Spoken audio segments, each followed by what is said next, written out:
Housework? Why would I ever do that? Such menial tasks are meant for someone of your lowly status, like a housewife. If you don't want to be called a parasite, you better work hard. I tried my best to hold back my emotions after hearing those words.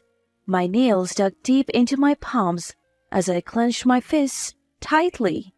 I had always been on the lookout for an opportunity to get back at my sister-in-law who looked down on me for being lowly.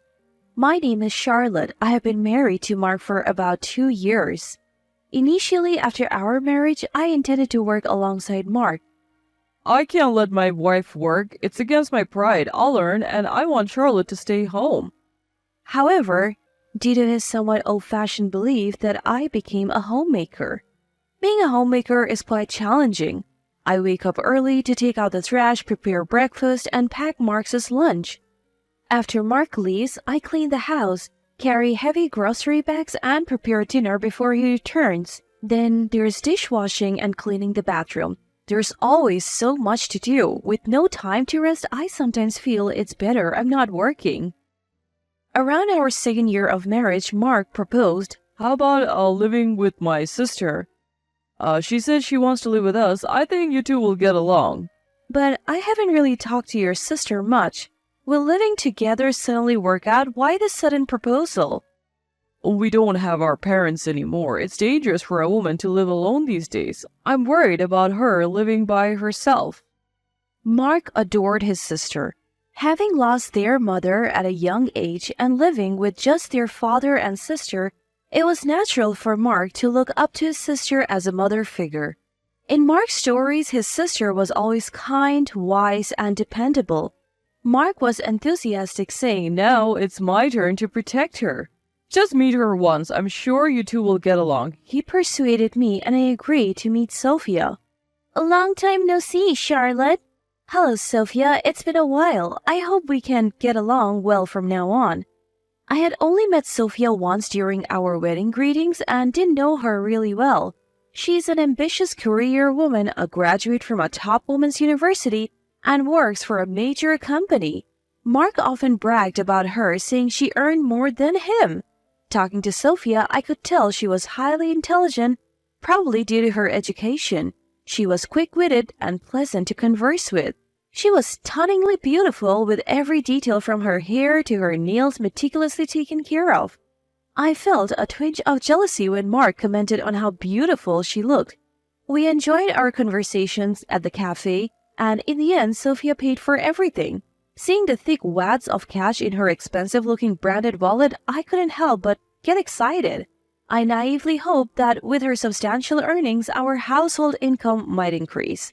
However, my expectations were too high.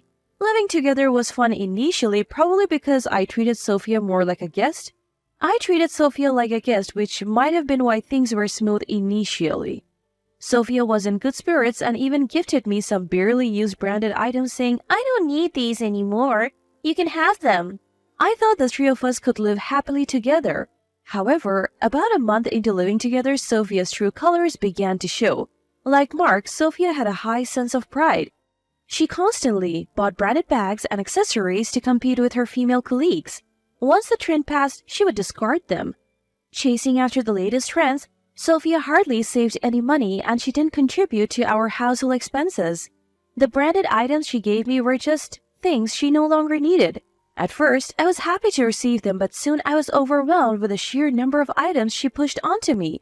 I later found out that Sophie moved in with us because Mark wanted to save her from paying rent. She avoided rent to buy more branded items and Mark had planned it all. Had I known this, I would never have agreed to live with Sophia. Mark had kept this from me when deciding to live with Sophia. Mark, doesn't this bother you? Oh, what do you mean? When I criticized Sophia, Mark seemed unfazed.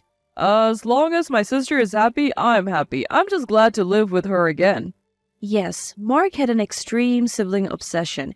He blindly adored his sister. He didn't mind that she didn't contribute financially. He even gave her allowance, further spoiling her. This made Sophia even more arrogant. Sometimes, when she wanted to buy an expensive branded item beyond her salary, she would ask Mark for money. If Mark doesn't lend me money, I'll have to borrow it, she would say, putting me in a tough spot. Mark, thinking he was being relied upon, happily lent her the money. It would have been fine if she just contributed. Our income remained the same as before. Sophia moved in. However, Mark giving her an allowance meant our expense exceeded our income.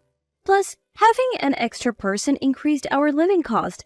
I had once asked Sophia, "Could you please help with the household chores?" But Sophia looked down on me, saying, "Why should I do such menial tasks? That's a job for someone of your lowly status. I work hard and earn my money, you know." "But you don't contribute to the household expenses." "How I spend my money is my business." That's right, Charlotte. If you talk back to my sister, I won't stand for it. Mark turned out to be such a good boy. Sis. Mark murmured as Sophia affectionately stroked his head. It might be cute for children to show such affection, but seeing two adults act this way gave me chills. This brother-sister duo was beyond saving. I clenched my fist so hard that my nails dug into my palms. I felt utterly alone in this house. Even my husband was out of control. Seeing Sophia's attitude and realizing there was no hope for improvement, I began plotting my revenge against her. One day, an uncle I've been close to since childhood called. I'm in the area. How about lunch together? I've always been close to this uncle. We would meet at family gatherings and especially during Christmas. He had a gentle aura that I was particularly fond of. He looked and acted so much like my father, which was no surprise since he was my dad's younger brother. My father and he were very close. My dad often joked with a wry smile, "It's a bit complicated feeling when my daughter seems closer to my brother than to me." Accepting my uncle's invitation, we went out for lunch. Heard Sophia's living with you? How's she at home? I was taken aback when my uncle mentioned Sophia's name. "Do you know Sophia?" Yeah, I'm her boss at work. I was doubly surprised when my uncle nodded and said that.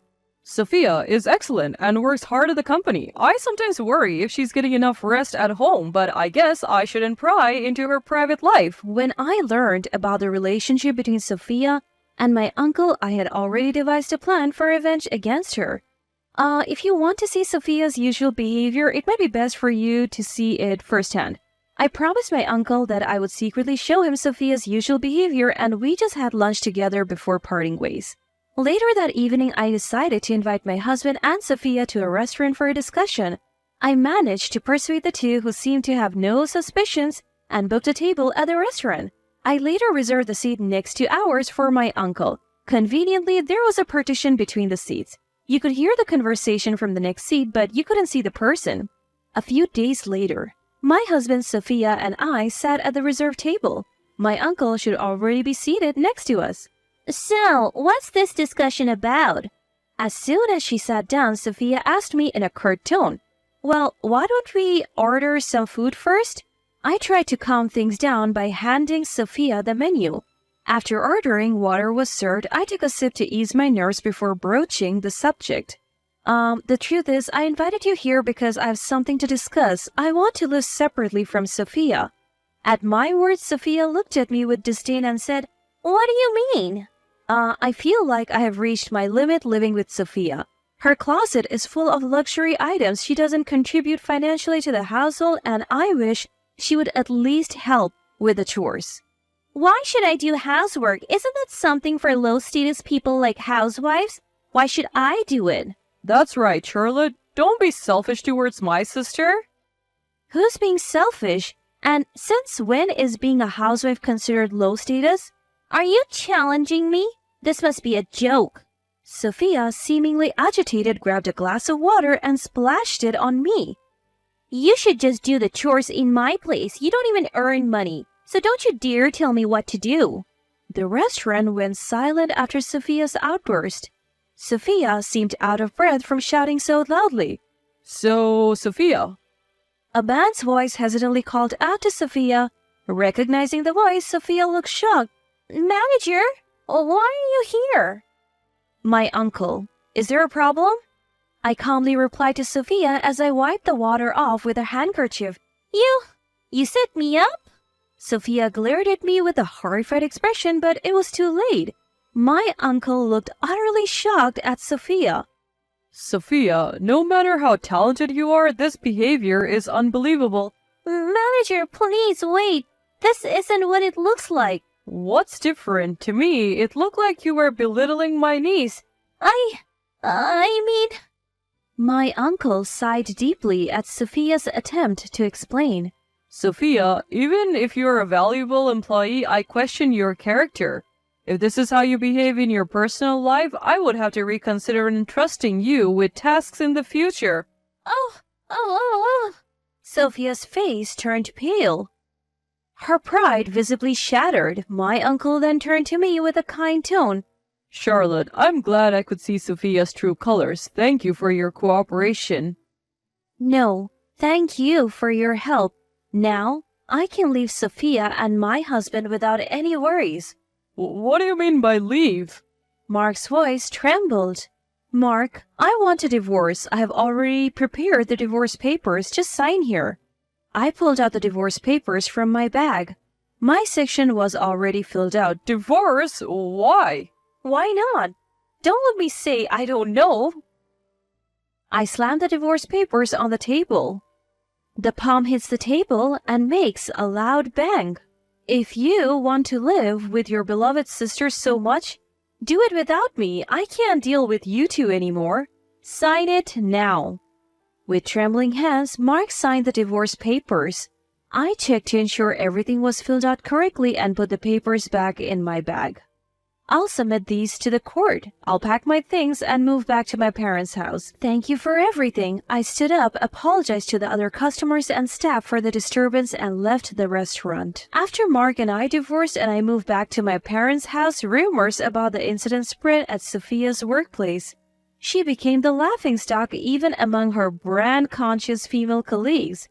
Her pride crushed. She had it in her resignation to my uncle.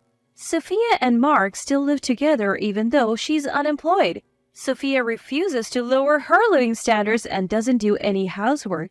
At first, Mark tried to juggle work and household chores, but it became too much. They argue daily with Mark shouting, "Sophia, help out a bit. You're not working, so at least do some chores." Why should I do chores? You said I didn't have to.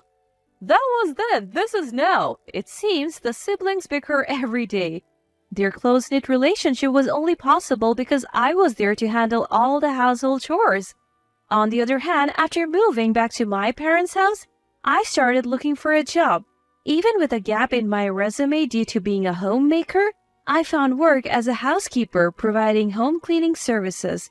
At one of my assignments, I met a man and things have been progressing well between us. My heart raced when he gave me his contact information, expressing a desire to see me outside of work. This time, I want to be cautious and observe his behavior and attitude closely to ensure I can have a happy life. I don't want to be fooled by another sibling obsession again.